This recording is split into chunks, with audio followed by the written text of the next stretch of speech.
Bitcoin is decoupling, and that's not just coming from Bitcoiners. That's coming from people like BlackRock's head of US ETFs. He lays out a thesis of why central banks are moving towards assets like Bitcoin as an uncorrelated asset in their portfolios. And Bitcoin OGs like Saifedean agree, saying that Bitcoin is going to become a $100 trillion asset class sooner than you think. And while nobody was looking, the Fed just greenlighted the ability for banks to buy Bitcoin by the boatload as they treat Bitcoin just like other assets that a bank might hold. Here's the crazy part. When Bitcoin breaks out, TradFi bros are going to be more shocked than Deion Sanders when the Giants drafted Jackson Dart over Shador. Clay Matthews and Donald Trump even gave a message to Bitcoin bears out there at the draft last night. Quick, Roger, but I just got off the phone with the president, Donald Trump.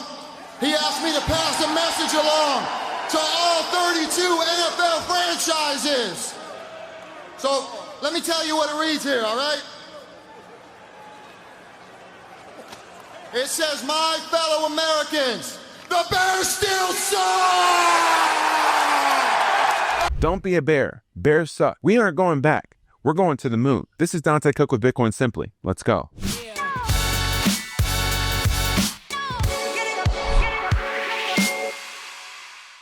Is now about to decouple from U.S. tech stocks. Many are talking about sell U.S. assets kind of behavior in the global markets. Do you think this is the moment? Well, crypto over the long run is decoupled from U.S. tech stocks. I think what you have to look at is, are you looking on a short-term basis or are you looking over a longer-term basis? You know, over a short-term basis, you can see all types of different assets have rising correlations to each other. And in fact, if you look at the last few weeks under more market uncertainty, you've seen everything from stocks and bonds to crypto trading with higher correlations. But if you zoom out, you tend to see the kind of longer-term fundamental thesis of something like Bitcoin really drive it to behave differently than traditional assets. You know, the long-term correlation between U.S. stocks and Bitcoin is more like 0.2 or 0.3. It's a lowly correlated asset. And it's because what drives stocks, which tends to be things like higher growth, higher certainty, lower geopolitical risk, many of those things actually are kind of opposite drivers for Bitcoin. Bitcoin thrives when you have more uncertainty and are looking for something that's going to behave differently. So fundamentally, this should behave like an uncorrelated asset. And I think as we continue to see more time play out in this uncertain environment, you will see a dispersion between these assets. You have to understand, this isn't coming from a hopium trader like me. This idea that central banks and sovereign wealth funds are moving their assets into Bitcoin is coming from somebody who sits at the table with Uncle Larry Fink. And he says that this is only going to continue as markets move towards more uncertainty, and assets like Bitcoin and gold are going to be the beneficiaries of all of this uncertainty in the long run. We would think over the long term, if this is the trajectory of kind of greater uncertainty around the world, that things like gold and things like Bitcoin should continue to go up. It is this type of uncertainty where people are looking for alternatives, parts of their portfolio that are going to behave separately from stocks and bonds. We've seen it in the flows. We've seen it in how investors are positioning. We've seen significant inflows into gold ETFs. We've seen significant inflows into Bitcoin. And this is all because people are looking for those assets that will behave differently. This is what's driving a massive rotation out of traditional assets into assets like Bitcoin. Bitcoin OGs like Saifedean have been saying this for a long time. And he recently just said that he believes that Bitcoin will become a $100 trillion asset because of these kinds of forces. You know, it's still early days in the sense of just numbers, because I think it's it's not a matter of consumer adoption. It's not a matter of how many people download the iPhone, how many people download a Bitcoin app. For me, it's about the size of the cash balances more than the number of people. And so you can look at the size of the cash balances that are in dollars.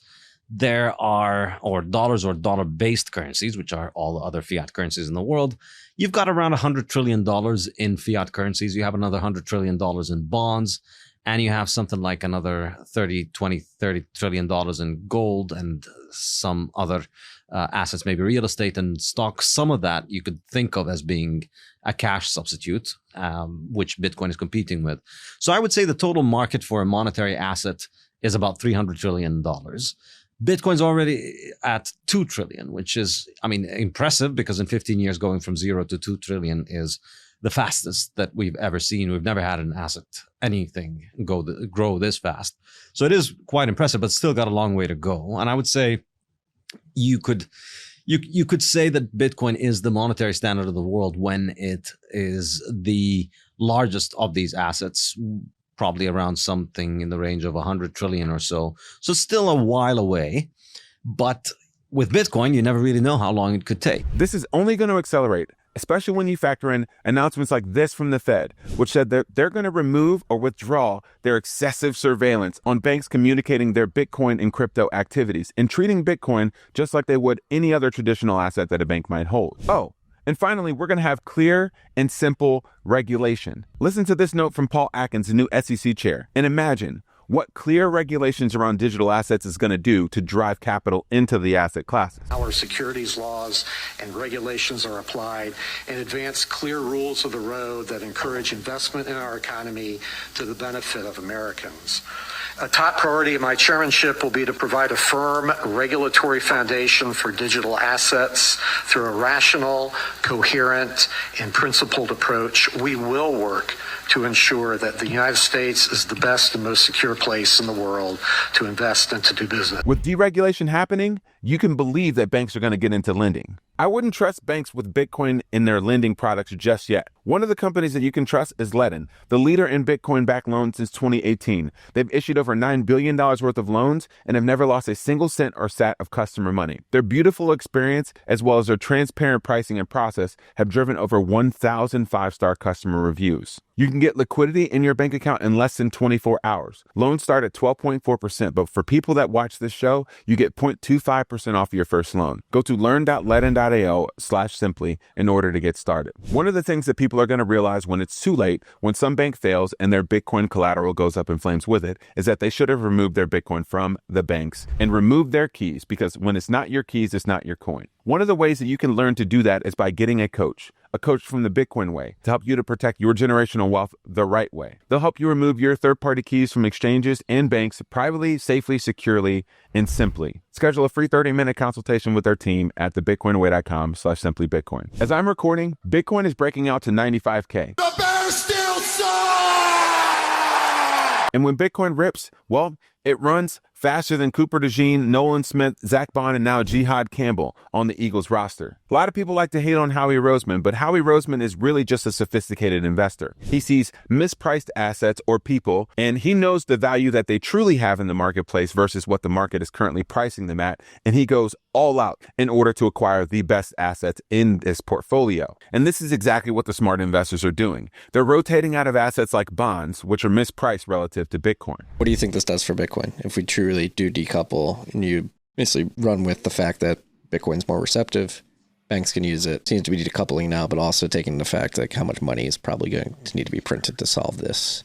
Well, yeah, and so when you take that into account, Marty, what happens is the smart investors start reallocating money out of bonds and into Bitcoin, and then that's it. That's like Bitcoin will gain so many assets. Like it will be the total market value could double, very rapidly. And now I still believe that's a little bit of ways off because of what you said in your tweet earlier, your post earlier, which is there's an understanding arbitrage, there's an information arbitrage. People are not getting it yet. But when they do, and it does decouple completely, and it starts acting a lot more like gold does, and but it's gold on rocket fuel because it's in its adoption phase. And of course, it's going to have its volatility because any asset in adoption phase is going to have a volatility. But volatility to the upside, of course, you and I have talked about this both before, it's a gift. Volatility is actually attractive in a rising asset because it gives you the opportunity to dollar cost average in or find spots that if you're a savvy investor, to find spots to add extra capital during those super volatile periods. So I believe that that's the key though. And this is a long-term structural trend, not just at the individual investor level, but at the central bank level, as they've moved out of holding just currencies to things like bonds and commodities, and now increasingly more Bitcoin.